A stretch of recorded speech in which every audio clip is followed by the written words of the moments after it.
Assalamualaikum warahmatullahi wabarakatuh.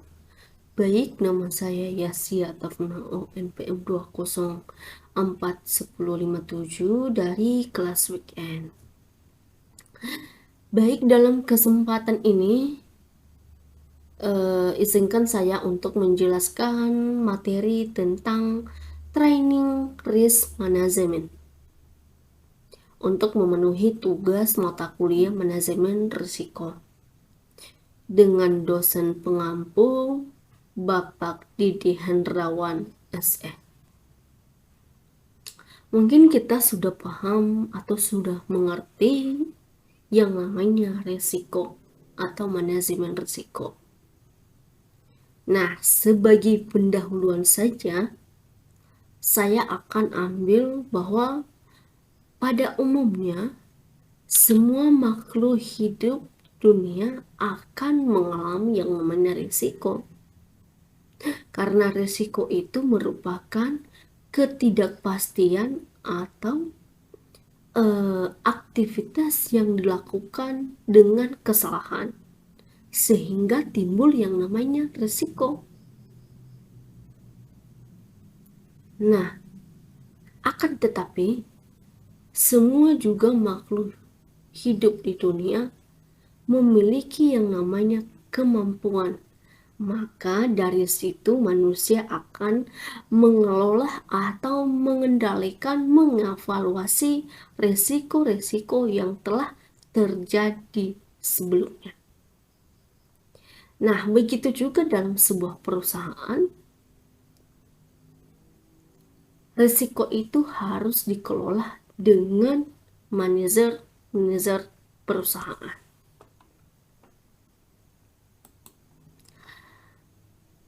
Perlu kita ketahui bahwa manajemen risiko itu sangat penting sekali, baik dalam perusahaan maupun dalam sebuah organisasi.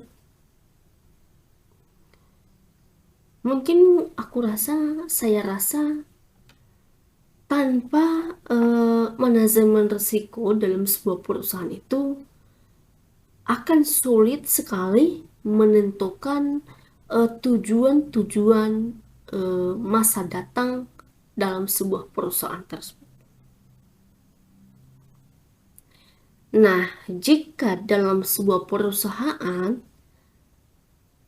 menentukan tujuannya di masa yang akan datang tanpa memperhitungkan yang namanya resiko, maka yang terjadi kemungkinan besar yaitu akan mengalami kesulitan atau risiko yang menghantam di perusahaan tersebut karena tidak memperhitungkan atau tidak mengelola yang namanya risiko sebelumnya. Maka dalam hal itu risiko itu sangat penting sekali, dan di dalam manajemen risiko ini ada berbagai prinsipnya, yaitu ada pengelolaan, ada pengidentifikasi risiko, ada evaluasi risiko, atau ada analisis risiko. Baik, kita akan menjelaskan tentang pengidentifikasi risiko itu seperti apa. Nah, pengidentifikasi risiko itu merupakan proses analisa untuk menemukan secara sistematis dan berkesinambungan atau risiko atau kerugian yang potensial yang dihadapi oleh sebuah perusahaan. Oleh karena itu, perusahaan juga diperlukan yang namanya checklist untuk pendekatan yang sistematis dalam menentukan kerugian potensial. Nah, itu salah satu alternatif sistem kerugian dalam suatu checklist. Nah, dengan suatu checklist itu merupakan kerugian hak milik atau bisa dikatakan dengan property losses. kewajiban mengganti rugi orang lain, atau bisa dikatakan dengan liability losses, atau bisa juga dengan kerugian personalia, atau bisa dikatakan dengan personal losses.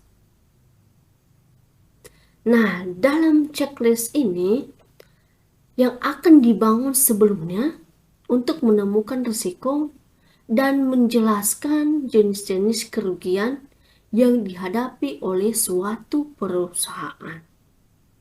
Itulah yang namanya sangat penting sekali juga untuk mengidentifikasi risiko dalam sebuah perusahaan. Sesudah kita mengidentifikasi risiko, maka timbul yang namanya menganalisis risiko. Maka tahap berikutnya adalah pengukuran risiko. Ini sangat penting sekali ya dalam sebuah perusahaan. Bagaimana dengan pengukuran sebuah risiko itu? Dengan cara melihat seberapa besarnya potensi yang terjadi dalam kerusakan atau severity dan probabilitas terjadi risiko tersebut. Nah, dalam penentuan probabilitas yang terjadi, mungkin suatu event sangat subjektif atau lebih berdasarkan nalar dalam pengalaman.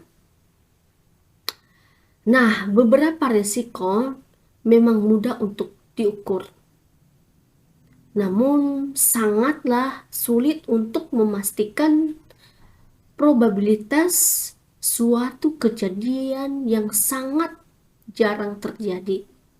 Sehingga pada tahap ini sangatlah penting untuk menentukan dugaan yang terbaik, karena supaya nantinya kita dapat memprioritaskan dengan baik dalam implementasi perencanaan manajemen risiko yang akan datang. Itulah yang perlu sekali untuk menganalisis yang namanya risiko dalam sebuah perusahaan. Ketika kita sudah menganalisis risiko dalam sebuah perusahaan, maka kita juga harus atau perlu mengevaluasi risiko.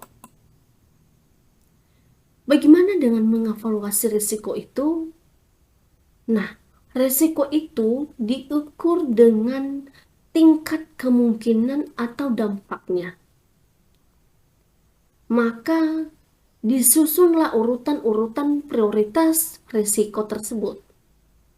Nah, mulai dari risiko dengan tingkat risiko tertinggi sampai dengan risiko terendah, maka risiko yang tidak termasuk dalam risiko yang dapat diterima atau ditoleransi merupakan risiko yang menjadi prioritas untuk segera ditangani.